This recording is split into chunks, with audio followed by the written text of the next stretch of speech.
Good morning प्यारे बच्चों। मैं Brajesh Kumar, special teacher, government model Sanskriti senior secondary school Ateli, block Ateli, district Mahendragarh. तो घर से पढ़ो कार्यक्रम के अंतर्गत आपके लिए फिर से आज एक वीडियो लेकर आया हूँ। जो हमारी सामाजिक विज्ञान की पाठ्य पुस्तक हमारे अतीत कक्षा 7 की है, तो उसका लेसन है 10वीं, लेसन नंबर 10 है उसका, कि 18वीं शताब्दी में नए राजनीतिक गठन। तो प्यारे बच्चों, 18वीं शताब्दी के पूर्वार्ध के दौरान उपमहाद्वीप में कुछ विशेष रूप से उल्लेखनीय घटनाएं घटी।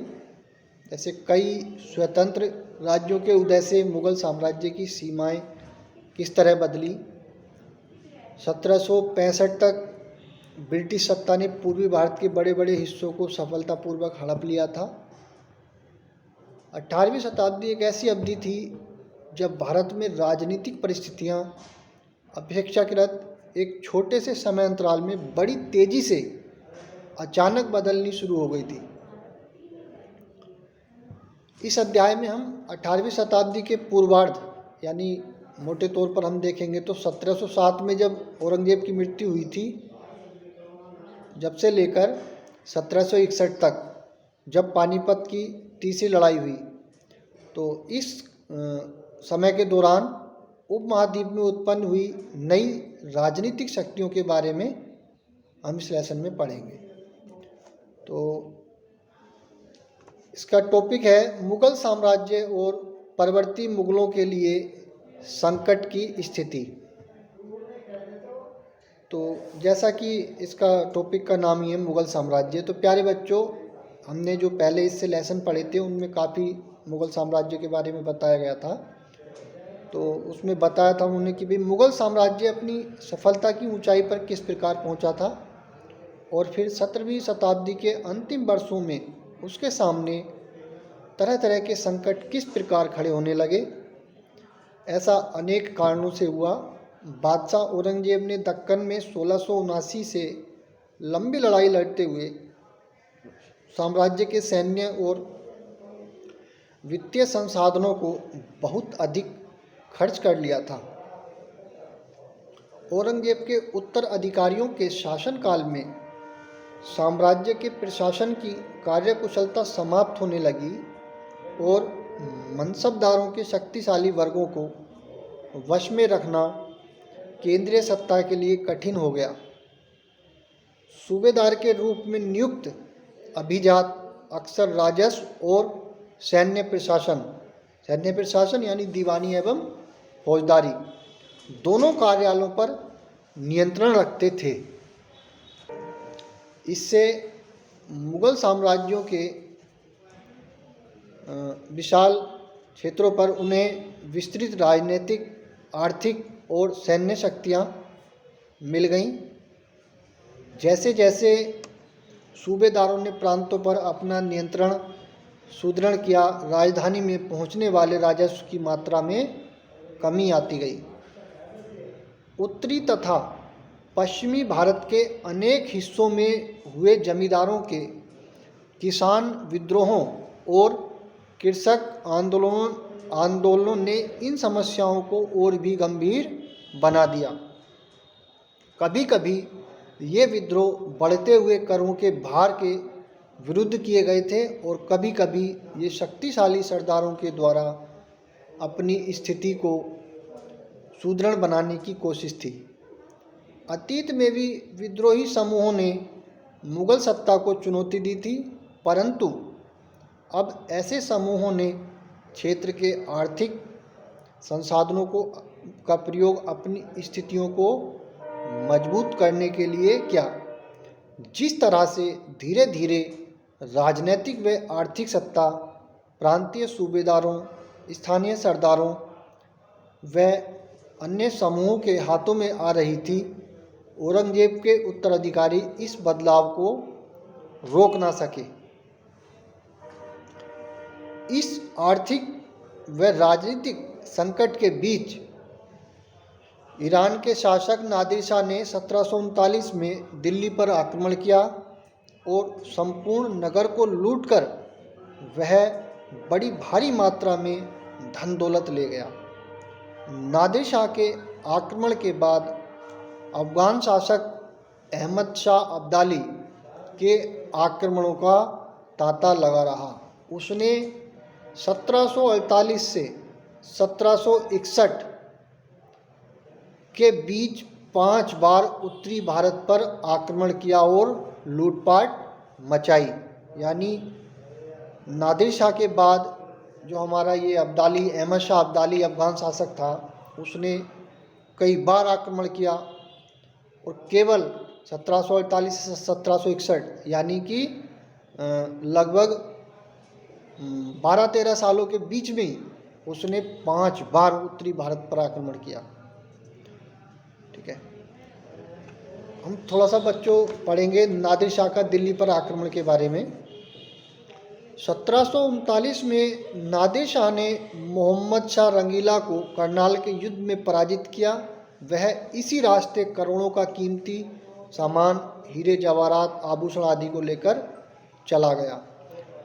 नादिर शाह के आक्रमण के परिणाम स्वरूप दिल्ली में जो विध्वंस हुआ उसका वर्णन समकालीन प्रेक्षकों ने किया था। इनमें से एक मुगल कोष से जिस तरह धन लूटा गया था उसका वर्णन कुछ इस तरह से किया गया है कि 60 लाख रुपए और कई हजार सोने के सिक्के, लगभग 1 करोड़ रुपए के सोने के बर्तन, लगभग 50 करोड़ रुपए के गहने, जवाहरात और अन्य चीज़ें ले गया, जिनमें से कुछ तो इतनी बेशकीमती थी कि दुनिया में उनका मुकाबला कोई नहीं कर सकता है, जैसे तख्ते ताउस यानी मयूर सिंहासन। एक अन्य वृत्तांत में दिल्ली पर आक्रमण के प्रभाव का वर्णन मिलता है। किसी ने लिखा कि भाई जो कभी मालिक थे अब बड़ी दर्दनाक हालत में आ गए, जिन्हें कभी भरपूर आदर इज्जत दी जाती थी उन्हें अब प्यास बुझाने के लिए पानी भी नहीं मिलता। ठीक है, नादिर शाह ने शहर के पुराने मोहल्लों पर हमला बोला और वहाँ की सारी दुनिया को तबाह कर डाला। तो हम बात कर रहे थे अहमद शाह अब्दाली की, कि बीच में नादिर शाह का दिल्ली पर आक्रमण, इसके बारे में थोड़ा बताने लग गए थे। तो नादिर शाह के बारे में हम बात कर रहे थे, उसी पे हम बात करते हैं कि साम्राज्य पर सब ओर से दबाव तो पड़ ही रहा था जब उसने आक्रमण किया था। तो अभिजातों के विभिन्न समूहों की पारस्परिक प्रतिद्वंद्विता ने उसे और भी कमज़ोर बना डाला। ये अभिजात के 2 बड़े गुटों में बटे हुए थे, ईरानी और तुरानी, तुर्क मूल के। काफ़ी समय तक परवर्ती मुगल बादशाह इनमें से एक या दूसरे समूह के हाथों की कठपुतली बनते रहे। बेहद अपमानजनक स्थिति तब पैदा हो गई जब 2 मुगल बादशाहों फर्रुखसियर और आलमगीर द्वितीय की हत्या हो गई और 2 अन्य बादशाहों अहमद शाह और शाह आलम द्वितीय को उनके अभिजातों ने अंधा कर दिया। अब हम बात करते हैं नए राज्यों का उदय। मुगल सम्राटों की सत्ता के पतन के साथ साथ बड़े प्रांतों के सूबेदारों और बड़े जमींदारों ने उपमहाद्वीप के विभिन्न भागों में अपनी शक्ति और प्रबल बना ली। 18वीं शताब्दी के दौरान मुगल साम्राज्य धीरे धीरे कई स्वतंत्र क्षेत्रीय राज्यों में बिखर गया। मोटे तौर पर 18वीं शताब्दी के राज्यों को 3 परस्पर व्यापी समूहों में बांटा जा सकता है। नंबर 1 अवध, बंगाल व हैदराबाद जैसे वे राज्य जो पहले मुगल प्रांत थे। हालांकि इन राज्यों के शासक अति शक्तिशाली थे और काफ़ी हद तक स्वतंत्र थे। उन्होंने मुगल बादशाह से औपचारिक तौर पर अपने संबंध नहीं तोड़े। नंबर 2 ऐसे राज्य जो मुगलों के पुराने शासनकाल में वतन जागीरों के रूप में काफ़ी स्वतंत्र थे। इनमें कई राजपूत प्रदेश भी शामिल थे। नंबर 3 है तीसरी श्रेणी में मराठों, सिखों तथा जाटों के राज्य आते हैं। ये विभिन्न आकार के थे और इन्होंने कड़े और लंबे सशस्त्र संघर्ष के बाद मुगलों से स्वतंत्रता छीन कर ली थी। अब हम बात करते हैं पुराने मुगल प्रांत। पुराने मुगल प्रांतों से जिन उत्तराधिकारी राज्यों का उद्भव हुआ उनमें से 3 राज्य प्रमुख थे, अवध, बंगाल और हैदराबाद। ये तीनों ही राज्य उच्च मुगल अभिजातों द्वारा स्थापित किए गए थे। इन तीनों राज्यों के संस्थापक सआदत खान अवध, मुर्शीद कुली खान बंगाल, आसफ जाह हैदराबाद, यानी सआदत खान, मुर्शीद कुली खान और आसफ जाह ऐसे व्यक्ति थे जिनका मुगल दरबार में ऊंचा स्थान था।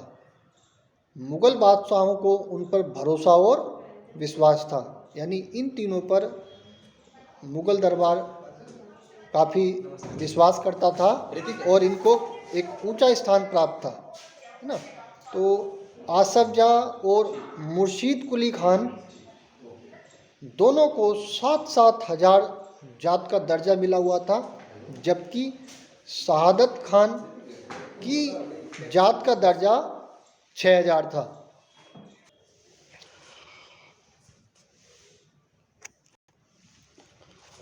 हैदराबाद, निजाम उल मुल्क आसफ जाह 1724 से 1748, जिसने हैदराबाद राज्य की स्थापना की थी। मुगल बादशाह फर्रुखसियर के दरबार का एक अत्यंत शक्तिशाली सदस्य था।